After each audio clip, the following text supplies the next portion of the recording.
Ladies and gentlemen, it's my deep pleasure to have our congressman from Walton County speak to us today. You have his bio in your program. And he's got to fly out today back to Washington at 3 o'clock. Is that right there? Yeah. And I'd like to present Paul Broun.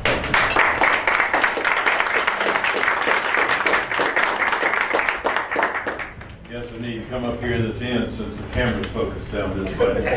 So. Welcome to the 10th Congressional District. Walton County has been brought into the 10th Congressional District with reapportionment. In case a lot of people haven't noticed, but in case you did or didn't, I just want to tell you a little bit about what happened with reapportionment. We gained a new member of Congress. We went from 13 to 14 here in Georgia. They changed, not only did we pick up one, but they changed my district markedly, which I've been representing now in the third session of Congress. They changed it from, took everything north of Athens and put in the brand new one. They named that the 9th. Tom Graves, who represents the current 9th, moved over to the west. And then they took Augusta and most of Columbia County out of just north of Augusta, the big Republican county, and put in the 12th. They did that to make John Barrow the Democrats' district from being just a marginal Democrat district to being a Republican district. And they've moved me to the west, so I picked up all of Walton County, all of Barrow, and even going to Gwinnett County. I have about 20% of Gwinnett County. And then from here, goes south all the way down to Wrightsville, Sandersville, Louisville, and Rennes. So it's, my district has changed markedly. I'm excited about it. We have been traveling all over the district, making new friends, and just trying to develop new relationships. And I'm eager to represent Social Circle if y'all re-elect me in this Republican primary in July. The new 10th district is still a Republican district. It's not quite as Republican as my current 10th. John McCain, as an example, received 61% of the vote in this new district as it's configured. So it's a fairly Republican district. There is a Republican running against me, a guy from Macon, Georgia. His name is Stephen Simpson. And he's claiming to be from Milledgeville, which is where he grew up. But, he's running. And then there's a Democrat from Athens. But that's what the political environment is. But what I wanted to talk to you today is to talk to you about where we're going in this Congress and what I foresee happening. If you've been living on a rock, you might not have noticed that the U.S. Supreme Court about 3 weeks ago had a little hearing on Obamacare, and they were trying to determine two things in that process. The first thing that they're going to look at is whether the individual mandate is constitutional or not under the Commerce Clause. Now, I'm an original intent constitutionalist. What that means to you is that I believe in our Constitution as our founding fathers meant it. I should be practicing medicine full-time here in Georgia and going to Washington to make sure we have a strong national defense. Make sure our foreign affairs is in the best interest of this country. Make sure we have good national security. Vote on only the 18 things that Article 1, Section 8 specifically gives us the authority to do. And we are in great need of people in Washington that will start trying to push those powers back to the states and the people, as the 10th Amendment says. And just one good example, my educator friends over here, they are having to deal with something called No Child Left Behind, doing CRCT testing and things like that. By the way, I call that leave no teacher unshackled. We've got to get the shackles off teachers so that they can teach and stop teaching to test and start trying to really educate our children. And I'd like to get rid of the Department of Education altogether so that these ladies could run their educational system here in Walton County without all the government intrusion in y'all's business. And I'm eager to try to work towards that goal eventually. But back to the Supreme Court hearing, I led the charge in the U.S. House to put together what's called an amicus brief. It's a friend of the court brief. We had 119 members of the House signed on to the brief saying that the individual mandate is unconstitutional. Never before in the history of this nation has the federal government required somebody to buy something that they didn't want. That the federal government dictated the terms of that issue or that product and required everybody to do it in the country. Obamacare is going to be a destroyer because it's going to destroy the doctor-patient relationship. It's going to destroy the quality of health care. It's going to destroy budgets, whether it's an individual budget, family budget, state's budget. It'll destroy the state's budget because it adds half again amount of people on the Medicaid rolls above what it has today. And the state of Georgia is already struggling greatly just to balance the budget. And it's going to create a 50% expansion of Medicaid. It's going to destroy the national budget. We already see when Obamacare was passed into law, we were promised a couple of things by the administration. Number one, it wouldn't go over $1 trillion. CBO just recently said it's going to be $1 3/4 trillion. The president promised that he would not sign a bill that created a deficit. There are two reports that came out just in the last week or two. One by the CBO, the Congressional Budget Office, which only does what's called static scoring. That means they don't consider the financial repercussions of what happens through the economy. And they said that the Affordable Care Act, Obamacare, is going to create another $210 billion deficit over the next decade.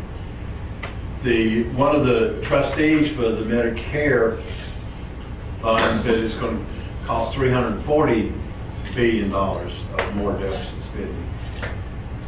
I recently introduced my Patient Option Act. It's a comprehensive health care reform bill. It's only 51 pages. It's comprehensive. And what it will do is it will make health care cheaper for everybody.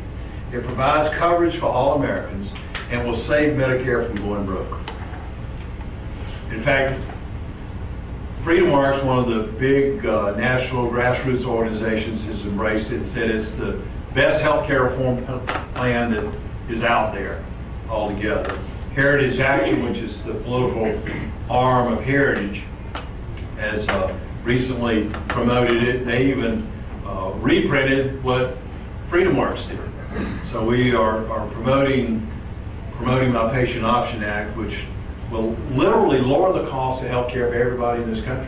It'll make your health insurance cheaper instead of more expensive. I was talking to a businessman recently, and he told me because of the mandates that Obamacare has in it, his insurance for his company, he provides health insurance for his employees, it's gone up 43% this year as compared to last year. He went on to say that last year went up 43% above the year before. It's because of these mandates that are put in law through the Affordable Care Act. Recently, you saw Kathleen Sebelius, the Secretary of Health and Human Services, say that everybody's health insurance in this country is going to have to provide free birth control pills. Free pills that are designed to cause an abortion. They're abortifacients, that's the sole purpose of it. As well as free sterilization. Well, who's going to pay for that? Of course, some people say, well, it's free. Well, it's not free. Somebody has to pay for it. But that's not about birth control. It's actually about government control. And the Affordable Care Act, if it stays in place, is going to destroy our freedom. They can use the government under whichever administration, whichever party's in control, can actually dictate under the auspices of health care every aspect of your life. They say you can't come to Blue Willow Inn and eat fried chicken and these great vegetables. Particularly you can't eat pecan pie because it's hazardous to your health. They can say, if you don't drive a Chevy Volt, we're going to fine you because you're polluting the air. They can tell us, in fact, Justice Scalia in that hearing in Washington said, if this stays in place, could the federal government mandate everybody eat broccoli? Well, absolutely, they could, because they could say, it's absolutely critical for you to eat broccoli to have good health, or else it's gonna cost more money, and thus we're gonna fine you if you don't. So this is a tremendous attack upon our freedom, and we've got to get rid of it. We can lower the healthcare costs for you. Your insurance costs, the cost of all healthcare services, whether it's a doctor's visit, hospital visit, drugs in the drugstore, by getting the federal government away from the system, and that's what my Patient Option Act is. So we'll continue to promote that. We were just talking to some of the bankers over here about the financial services and the Dodd-Frank bill, which is absolute disaster that's been forced through by this president's idea, and Chris Dodd in the Senate, Barney Frank in the House took the ideas of the administration and forced through, and it's killing the financial industry as well as the small businesses in this country. I talk to bankers all the time about what's going on, and trying to change things in Washington to allow the bankers to be able to loan money again. And it's very difficult. We've got this, I'd like to see us get rid of some of the laws, such as Glass-Steagall and some of the other things that have created some problems for the financial services industry. I'd like to get rid of mark-to-market accounting, which would be huge, and would like to see you guys be able to value a note just when it becomes due or when it defaults, and so that you don't have to write down your capital and things like that. And we've been working on those things in Washington.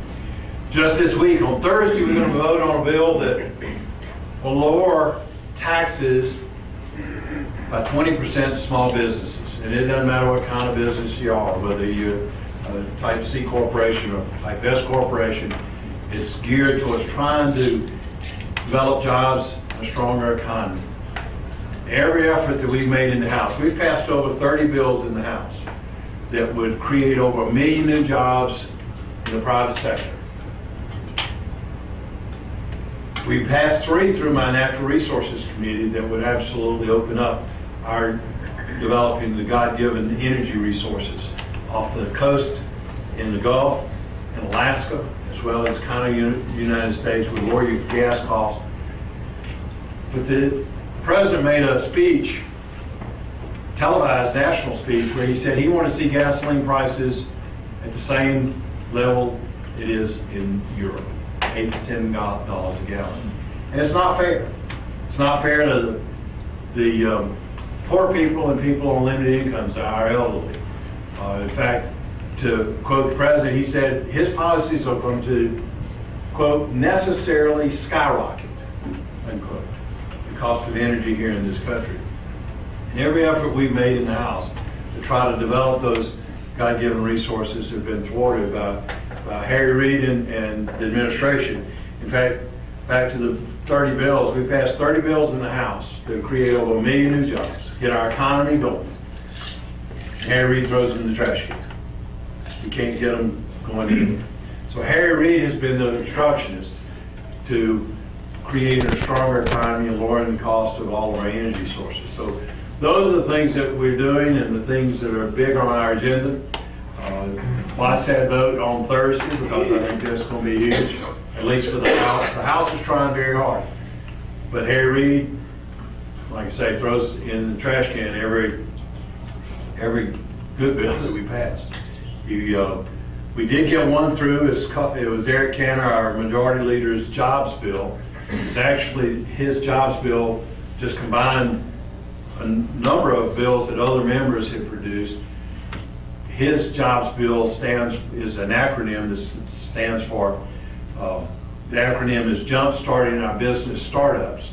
What it was geared towards doing is getting some of the regulatory burden off of new businesses. I introduced my jobs bill.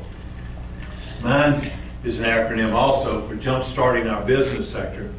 Mine would lower corporate taxes and capital gains taxes to zero permanently. I asked Art Laffer, the famous economist, about scoring my bill in a dynamic way, and he said, Paul, there's no way to know how big your bill would be. It's so huge. It would create so many millions of new jobs here in this country. if we lowered corporate taxes to zero, it would immediately infuse over $1 trillion that are being held offshore by corporations that can't bring the money here today because of our high corporate tax rate. We have the highest corporate tax rate anywhere in the world. Japan just lowered theirs on April 1st, made us the highest. We've got a business environment with high taxation and high regulation that is causing companies to move offshore and not bring those jobs here. So what we're doing in Washington is trying real hard to create new jobs, create a stronger economy, and get this country going again. One good bit of news is that, and I'm excited about it, y'all may have seen that we just announced a couple of weeks ago, it had a groundbreaking for the Caterpillar plant. And that's going to help Walton County. It's going to help all of this area around Oconee and Clark. And I'm just very pleased to tell you, I started that whole process. What happened is I met with the Caterpillar executives in Washington talking about some political issues, and afterwards I started doing with them as I do with every business that I talk to. And I said to them, why don't y'all move y'all's Caterpillar headquarters from Illinois to Georgia? Or move a plant here. And the folks I was meeting with said, well, we're going to move a plant from Japan to the U.S. And I spent the next 45 minutes just selling them on Georgia. And when I finished the conversation, I asked him, I said, would you get me the name of the people in y'all's company that are going to make the decision? And I'll have the governor call them. I said, sure. So I got the numbers. Left the meeting, pulled out my iPhone and called the governor who's on my speed dial and said, Governor Deal, you need to call these people quick because they're going to make a decision. They're already in the decision-making process. 4 months after I started that whole process, we broke ground. That's impossible.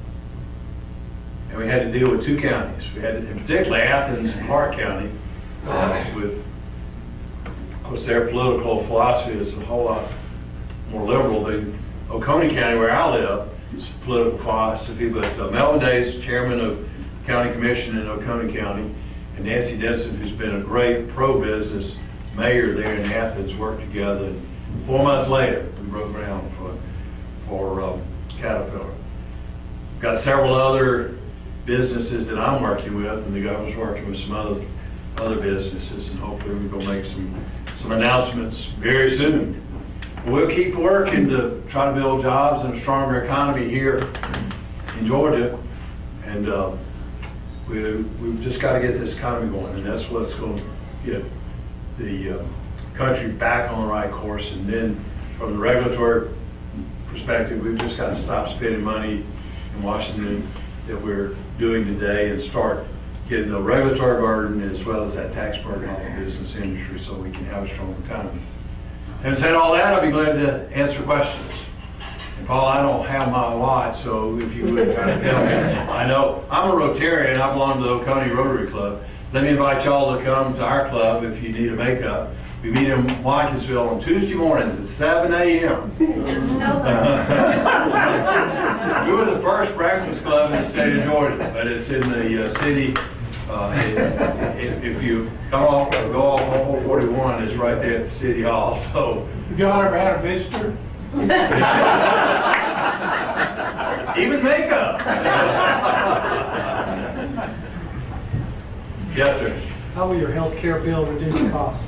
It does it by putting in place some, a lot of different market practices. I believe the marketplace, unencumbered by government taxes and regulations, is the best way to control quality, quantity, and cost of all goods and services.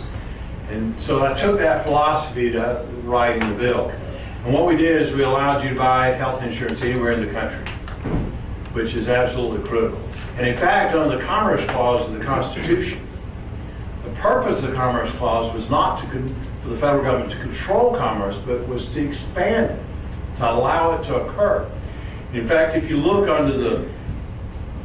in the dictionary, Webster's dictionary at the time of our foundings, to regulate meant to make regular, to help it to occur.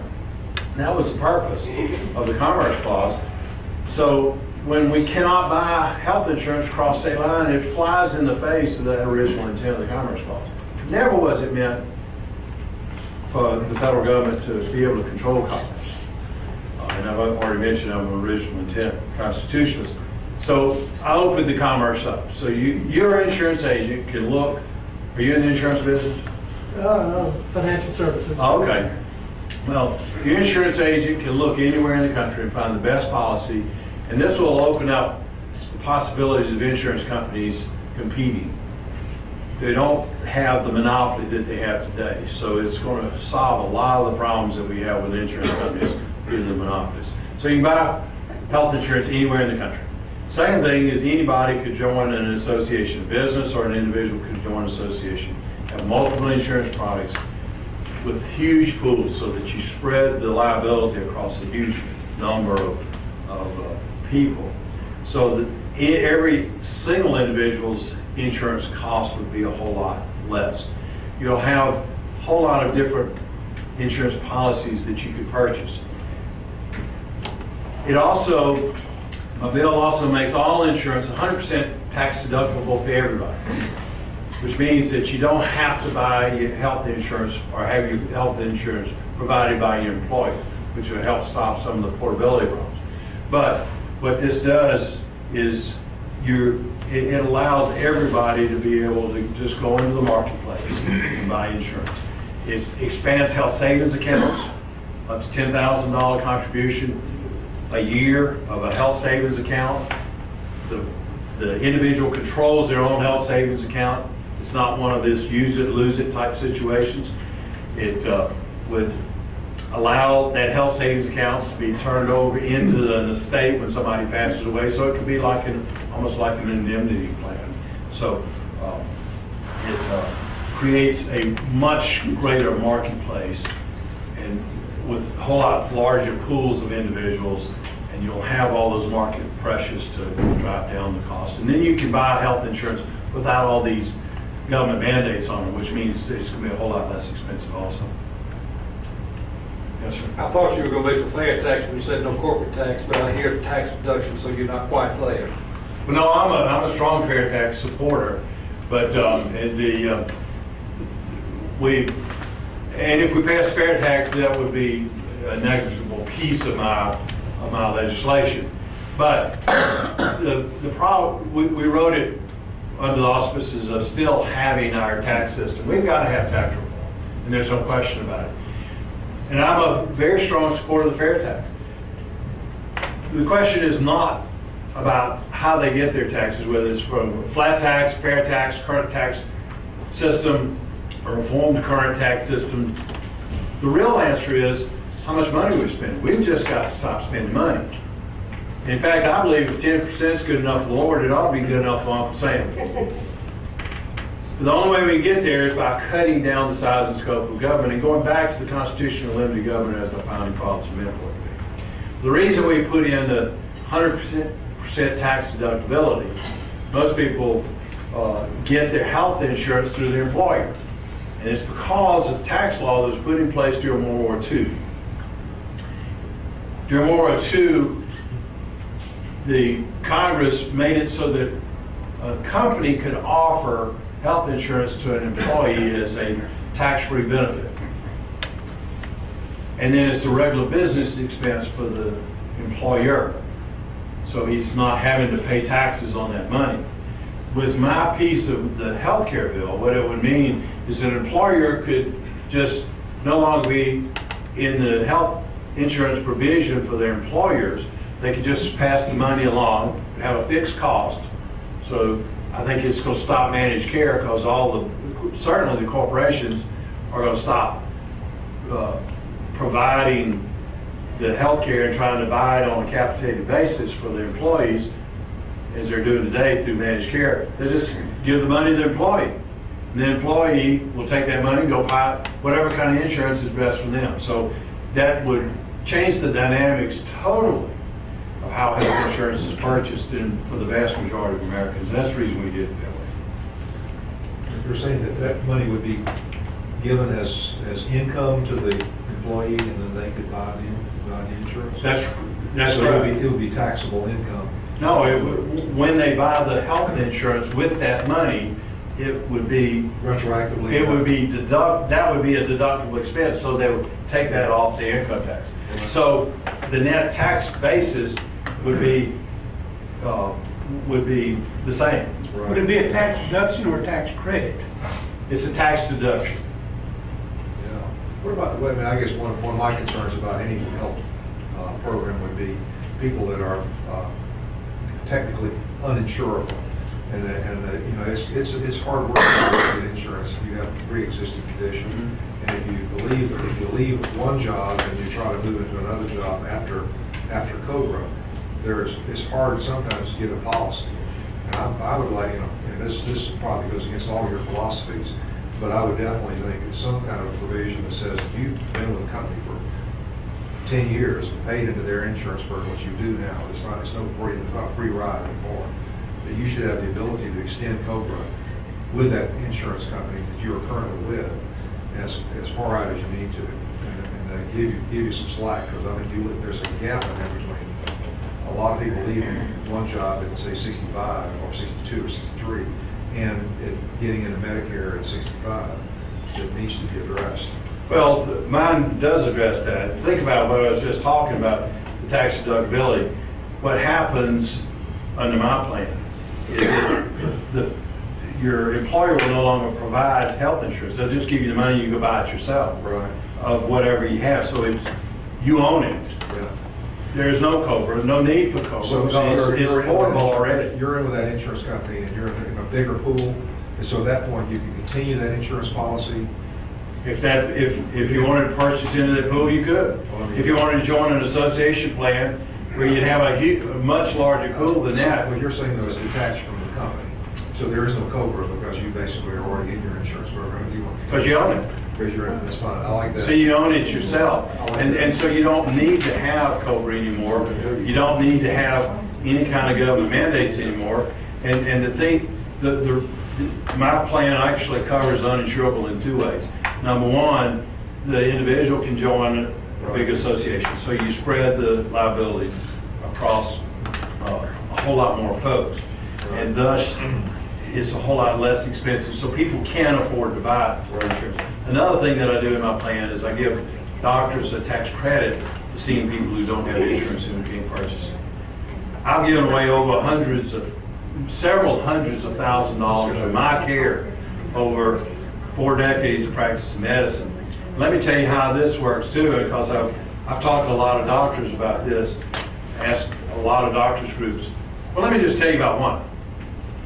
There's a urologist friend of mine who lives in a upper scale area.